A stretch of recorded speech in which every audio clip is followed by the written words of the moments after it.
Be sure to comment, subscribe, and click the notifications bell. 1, 2, 3. Hey, what's up, guys? JD Venom here, part of Venom Nation Wrestling, and this is my WWE UK Championship Special Review. Guess you want to call it Episode 1, Alpha, Special, or Beta, whatever the fuck you want to call it, Special. Whatever you want to call this. Yeah, pretty damn good show tonight. And the last two matches delivered and much more. And I knew there was a reason why I was excited to see, you know, this concept and these guys coming into WWE. And the fact that we're going to be having Tyler Bate versus Pete Dunne tomorrow at NXT TakeOver Chicago. I'm even more excited for the match because tonight what I just saw made me realize on this match between Tyler Bate and Pete Dunne will be, again, match of the weekend. Now, before we get more into this, yes, I know I'm using my NXT display here. I get it. It's close enough, you know, because I use the same colors or whatnot, and I don't have a special layout for the UK Championship show. But before we begin here, be sure to leave me a thumbs up like that, subscribe to the channel, follow me on Twitter, and like the Facebook page where both links are down below, and leave a comment. I'm going to say something random in this video. I'm just going to say comment this word, and that's how I know you've been watching the video. So I would really appreciate that if you could just comment the random word I'm going to say here momentarily. But, you know, tell your friends and family come and join the Venom Nation Wrestling here on YouTube. Daily videos here on this channel, okay? You got my NXT review. You got my WWE Raw, WWE SmackDown Live reviews from this past week, all up live on the channel. You got earlier today, after this video is, I want you to go watch the Getting Over podcast. Episode 3 is up. And also as well, tomorrow we're going to be getting a top 10. Tomorrow you're going to be getting the NXT TakeOver Chicago review, and also on Sunday you're going to be getting Backlash 2017 review as well. So a lot of great stuff here on the channel, 7 days a week, as I mentioned here, and you do not want to miss out on a single video from me here tonight. So again, I believe we were in Norwich, England tonight. So that's where it was taking place at. And we have 4 matches here. 4 matches.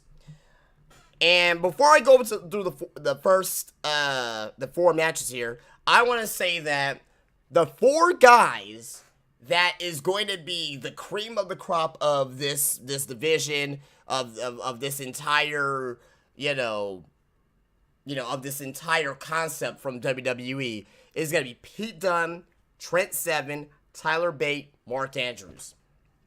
All 4 tonight just made me realize that we already knew about Pete Dunne. We knew about Trent Seven. We knew about Tyler Bate. Obviously, he's the champion. Mark Andrews, who was the unsung hero, of the tournament, the UK tournament, he has become a MVP caliber guy with this roster. Very impressive from those 4 men tonight. I'll be going over their matches in a moment, but we only the 4 guys between 2 matches that the 4 guys had tonight, but we had a total of 4 matches tonight. And our first match was Joseph Connors versus Wolfgang. I saw Wolfgang in San Antonio for NXT TakeOver San Antonio. It was in a dark match, so it wasn't like he was on TakeOver San Antonio or he was on that NXT show. I saw him live there. It was a dark match. It was like 2 minutes, but Wolfgang, who's 35 years old, versus Joseph Connors. Now, Joseph Connors, if you don't know who he is or what he looks like, think about Adam Cole. Think about like a Drew McIntyre, long hair, beard. You know what I mean? And he has a gimmick, Joseph Connors, that he got his ears sliced off, half his ears sliced off. And his gimmick is that, oh, I'm crazy. I'm crazy because my ear's missing, and I'm a hard ass. But that's his gimmick. And Wolfgang, he's Wolfgang, so he's a bigger individual. What else do you think a Wolfgang gimmick would be? Holding up the W. You know what I mean? So that's Wolfgang's gimmick, and this match here overall was decent. He was a decent opener. Wasn't great, wasn't fantastic, wasn't like I'm gonna ejaculate myself in excitement, but I like what these guys, did here in this match. The story of the match was Wolfgang's ribs were being worked on the entire time by Joseph Connors, and Wolfgang did a miraculous, I repeat, a miraculous job in selling the ribs. He was, at one point he was on his ribs, he was flying off with one hand. At one point in the match as well. Oh, at the end of the match here, rather, he hit his Swanton Bomb maneuver. It's called the Howling. He'd even do like a full Swanton Bomb as you would with both arms out, as Jeff Hardy would. He held one of his ribs. He was holding his ribs with one arm and just did the Swanton Bomb. He just did like a flip over, Swanton Bomb. Very nice selling from Wolfgang. But Wolfgang picks up the win here in this match. It was about 15 minutes for this first match. It was under 15. It was probably about around 12 minutes for this match. So Wolfgang wins, and they were building up the fact that, Wolfgang, he could be part of the, part of the championship scene now because he won this big match tonight. So, very, very, very good match to begin off. And before I continue here, just want to give a little feedback on the commentary. Jim Ross, Nigel McGuinness, good team. I like it. They make everything seem big. And that's why I like these specials on the WWE Network, because they do these different, commentary combinations. Mauro Ranallo and Daniel Bryan made everything feel like a big fight feel. Nigel McGuinness and Jim Ross has that same big fight feel around them. So I really enjoyed the work. The only thing I didn't like was it's not really anything with them in particular. It was just more in line with I would say probably more in line with that they're obviously not in England when they were there. It was obviously green screen when you saw them. So that's the only thing I want to complain about, but it's not really much of a complaint. It's just like, hey, why would you fly Nigel McGuinness and fucking Jim Ross over to fucking, overseas, to call matches? But I guess if they were there live, they can be a little bit more emotionally invested into it, and, they can really, feel the crowd a little bit more, and when something happens, they can feel it with the crowd. So that's the only thing I don't like, but I mean, it's not going to make sense to fly those two guys overseas every time when they do tapings. It doesn't make any sense. And I was thinking that as well. I was like, well, are they going to fly these guys overseas, or are they actually going to film it down in Full Sail? It looks like it was done in Full Sail somewhere in one of their commentary rooms, or wherever they do like their commentary at. And I think they do the same for sometimes for NXT when they need to go back and do commentaries. Like for example, Tom Phillips. He's obviously on SmackDown now. If you notice, they don't really show the stage much anymore with the commentaries on NXT. That's because Tom Phillips, he's back, he's wherever he's at, doing the commentary. I don't know if he does from a disclosed location, or he goes to Florida, every couple weeks to record shows of NXT. But just a little nugget of that there by the commentary. Secondly, they covered, and this is what I like as well, in case if we forgot about these guys, they covered every single wrestler who was in here, which is good. So, gave them a little bit of promo package, introducing who they are. Great reset. I like it. And, and I expect more to come along down the road. But again, Wolfgang beats Joseph Connors in the first match with a Swanton Bomb, a.k.a. the Howling. Second match, and this is another thing I like about this. They are integrating the Cruiserweight division and the guys from the UK division here. And also, they're going to be, I believe they may be start integrating guys from NXT as well. So all three of those brands are going to be integrated together, which I like. So you had a tag team match with Brian Kendrick and TJP on one tag team versus Dan Maloney and Rich Swann. Now, at first, I did not like Dan Maloney in this match because he's not a cruiserweight. He's a big guy. You know what I mean? Think about, for example, if Roman Reigns was in a match with Rich Swann, Brian Kendrick and TJP. That's how it was looking like with Dan Maloney. Now, he held his own in the ring. Now, he didn't do any fucking, dives or anything. He didn't do no kip-ups or no ezigiris or nothing like that. He was playing a big, strong, big man. Now, another thing about this match is that this match was great. Okay, I'll take it back. It was good. And the reason why I initially said it was great, because this is probably the best match I've seen from TJP and Brian Kendrick and Rich Swann in months and months and months, because they got time tonight. Raw doesn't give them time. 205 Live, they only got an hour, so they get a little bit of time. But who watches 205 Live? Let's be honest with ourselves.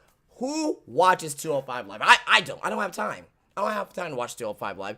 There's great matches on there. I catch a match, every now and again on 205 Live, but it's not something that I, sit down and watch, after SmackDown on every Tuesday. You know what I mean? But be that as it may, TJP, he's really, I think he plays a lot better as a heel. He's really a really dick prick heel, and I like it. And the fans were calling him a wanker. The fans were calling him a wanker. TJP's a wanker. TJP's a wanker. You know what I mean? Like, oh my god. That was, oh man. They were just calling him a wanker, and Jim Ross was like, "What's a wanker?" I was like, what? You think WWE's gonna let him say that? Like, he was like, "What's a wanker?" And, and Nigel was like, if I explain to you, we'll get fired. Great stuff. Another part in this match was where they were working on Dan Maloney, and TJP was turned around on, like, adulating to the crowd, and he thought that Brian Kendrick was in control of the match.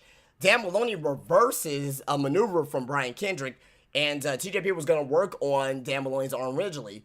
Well, little did you know that Dan Maloney reverses it and gives Brian Kendrick's arm to TJP, and TJP wasn't looking at it, so he was just raking down the arm, like it is going for 30 seconds, raking down the arm, and I was like, oh my god, this is fucking great, because you don't see shit like this in WWE. This was an indie spot. And this whole match was very indie-rific. I mean, TJP, doing a little Rich Swann knees, Rich Swann doing his knees and the dab, and Dan Maloney was doing the dab as well.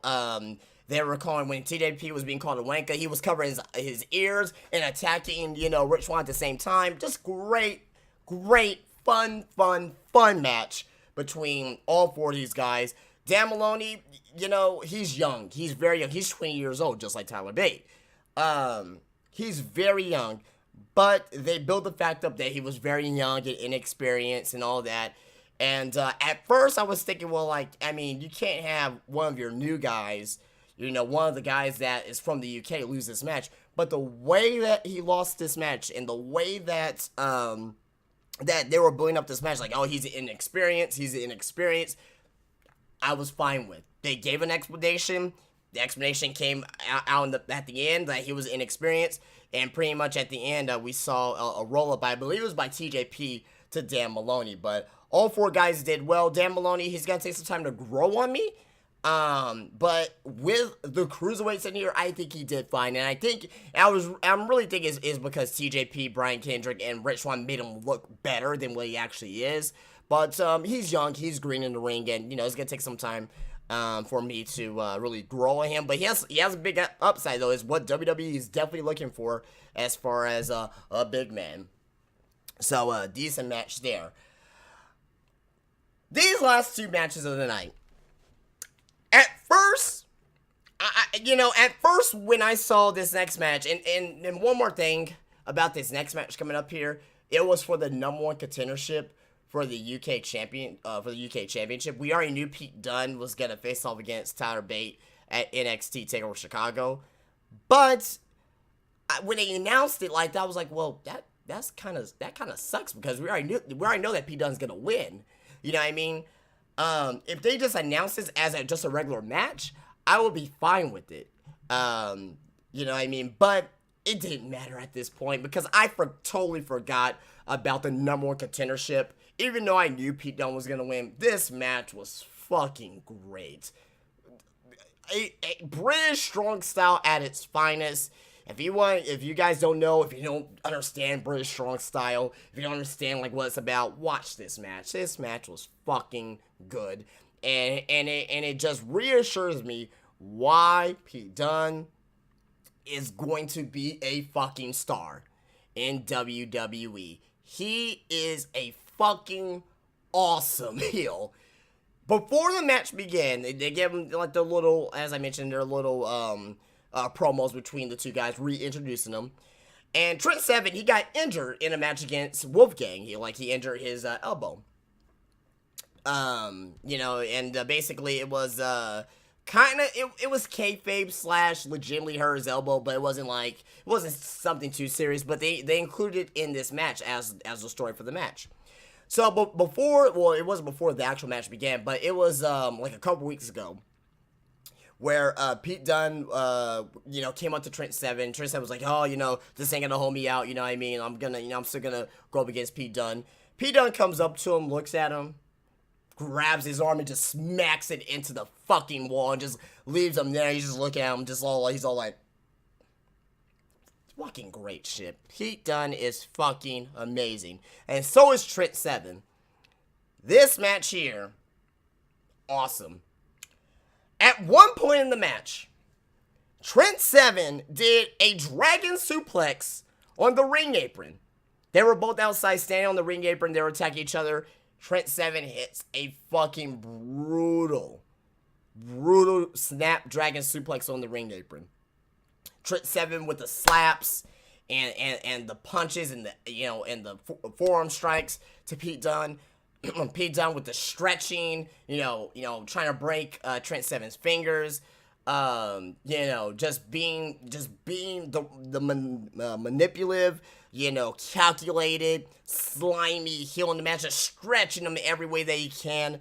And great fucking match. Hard-hitting, very hard-hitting match. And I would love to see a Trent Seven versus a Shinsuke Nakamura, or a fucking Pete Dunne versus a Shinsuke Nakamura, because British Strong Style versus the King of Strong Style, that'll be something I'm up for. And another great moment in this match is where Pete Dunne, he was on the top rope, and he was attacking Trent Seven, knocks him down. Pete Dunne was sitting, facing out to the crowd, on the top rope, sitting down, kind of like how I am. And Trent Seven was gonna go to rehash the spot of Kenny Omega and Okada at Wrestle Kingdom, a few months ago. And I thought, oh my god, what? They're about to do this shit in WWE. Like, Pete Dunne can break his fucking neck. You know what I mean? Like, Pete Dunne can break his fucking neck, even though he's fine. He's obviously booked for TakeOver Chicago, so obviously he's okay. But I thought they were really gonna do the spot right here.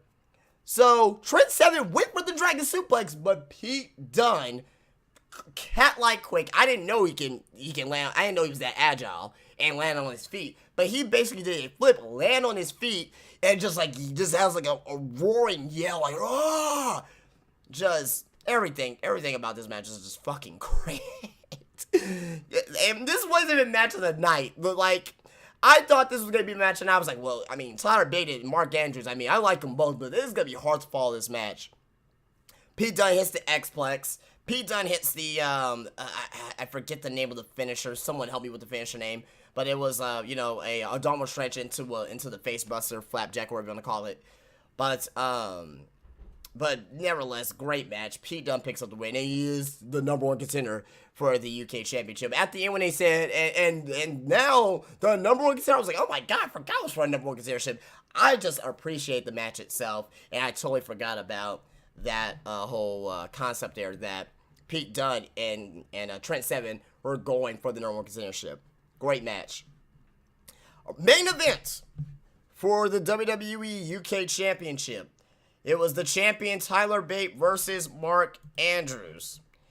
And this match here, it started off very, very slow. It did. And I was thinking to myself, like, there's no way that this match is going to follow. Like, I was like, I already wrote the match. I was like, there's no way this match is going to follow. I was enjoying myself. At the beginning, but I was like, there's no way that they're going to follow, Dunn and Seven. I mean, they just put on a fucking clinic. How I was wrong. Last 7 minutes, is all we need to fucking care about this match. I'll be quite honest with you. Watch the full entire match and appreciate the build up to. This is a quintessential right way to build up for a match. Basically, Tyler Bate was just dominating Mark Andrews the entire time. Mark Andrews, he didn't really do much the entire time up until the last 7 minutes. He was getting dominated by the obviously stronger Tyler Bate. Tyler Bate was just, throwing him around, pulling him in locks and stretches and things of that nature. At the last 7 minutes, we saw a tope from both, or a suicide dive rather, a suicide dive between Tyler Bate and Mark Andrews, a flip tope by Mark Andrews. We've seen a sliced bread number 2 on the ring apron, like that dragon suplex in the last match. We've seen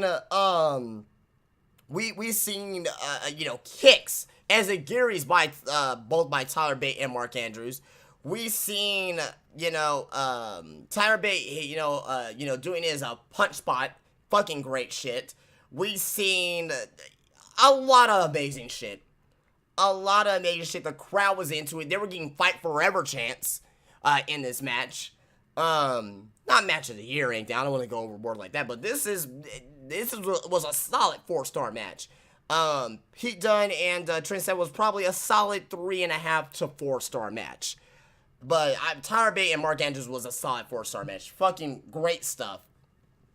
Great stuff for what we saw tonight between these two. And Tyler Bate gets the win with the Tyler Driver 97, which is a sit-down, I think it's a Tiger Driver. I was going to say Dragon Driver, but no, Tiger Driver by Tyler Bate. Another point in this match is where that Tyler Bate, he does a little airplane spin spot. And basically, you know how Tyler gets tired and he tries to pick him back up. No, he didn't start spinning again. Mark Andrews reverses that into a fucking Dragon Rana. What the fuck? Not Dragon Rana. Reverse Frankensteiner. No, Dragon Rana is the springboard top rope and yeah. No, and reverse Frankensteiner. Amazing shit. Mark Andrews is fucking great. Tyler Bate is fucking Tyler Bate's fucking amazing. Tyler Bate is that damn good in the ring, man. He's only 20 years old. He's that fucking good in the ring. Amazing. Great match, 4-star match. If I have to give it a rating, a 4-star match, and that was it. That was it for tonight. After the end of the last match and this match here, Pete Dunne attacked Trent Seven from behind after the match. Well, actually, no, he didn't attack Trent Seven after the match. He did attack Mark Andrews from behind. William Regal comes out, and then we had our stare down for the UK Championship tomorrow between Tyler Bate and Pete Dunne. And William Regal's face. I want you guys to pay, if you rewatch this match if you can, but tomorrow, I'm pretty sure William Regal's going to be involved in some fashion. I want you to pay attention to William Regal's face when I was going to say Trent Seven, when Pete Dunne comes to the ring. He's not going to take his eyes off Pete Dunne. He's not. And the way that William Regal does it, it's fucking great. God, man, I know I'm coming all over myself right now with this here, guys, but just watch it, and it's so refreshing. It's different from NXT. It's definitely different from what we see on Monday Night Raw and SmackDown. It's different from the Cruiserweight Classic that we saw. I'm just loving what WWE's doing right now. I'm fucking pumped for the women's tournament now, because I don't know what the fuck I'm gonna see. It's gonna be some very good stuff from the women's tournament. I'm pretty sure. They're not gonna get no fucking Eva Marie's. I can tell you that. They're gonna get some legit women's wrestlers for that. It's gonna be fucking great. The UK stuff is great. The Cruiserweight Classic was fucking amazing last year. NXT is fucking good. SmackDown is okay, and Raw shit. So we already know that Raw shit. But if you want to see something, if you want to hear me be more positive about this, then just give us wrestling like this. You can't do it every night because, obviously, these guys will get injured. But give this to me maybe once a month, and I'll be more happy. But, guys, great show overall. You guys definitely need to check it out on the WWE Network. If you don't check out, I would say definitely check out I mean, it's 90 minutes. Check out the whole thing, man. Just check out the whole fucking thing. You got 90 minutes. You're on the computer fucking most of your life anyway, so you can check out 90 minutes. If not, if I will recommend anything, I would recommend the Rich Swann, Dan Maloney versus Brian Kendrick and TJP match, because it was like an indie match, and I definitely recommend watching the last 2 matches in full. So guys, that's it for me. If you guys like this here, be sure to leave a thumbs up, leave a comment down below. I like to respond to you guys, but hell, if no one leaves a comment, I can't respond to anybody. So let me know what you thought about this here, and if you are excited for tomorrow's UK Championship match between Tyler Bate and Pete Dunne, and also for the rest of the card for NXT TakeOver. Tommaso Ciampa's injured. Apparently he's injured, but he will be there tomorrow according to Triple H, so I don't suspect anything to threaten the show. But that's it, guys. Again, if you like this here, be sure to leave a thumbs up, subscribe to the channel, follow me on Twitter, and like the Facebook page, where both links are down below. And I'll see you guys later. Peace out.